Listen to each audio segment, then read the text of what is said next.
Hey guys, in this video I'm going to show you how to copy text inside of PDFgear. If you find this video helpful, please consider to like this video and subscribe to my channel.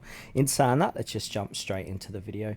Okay, so if you're unable to highlight your text and copy like so, we might need to go ahead and navigate to the top of the page here and click on OCR. So this is going to perform an OCR on image only pages to make them searchable. So just basically click on OCR.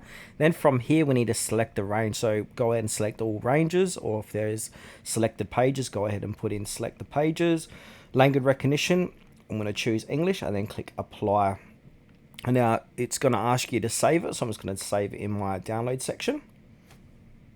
Now, if you get this little pop-up, that means you can already go ahead and copy text inside of here. But if it's a scanned document, when you click on OCR, click English, it's going to go ahead and apply the changes. And then you're going to be able to copy text inside of your PDF or your document.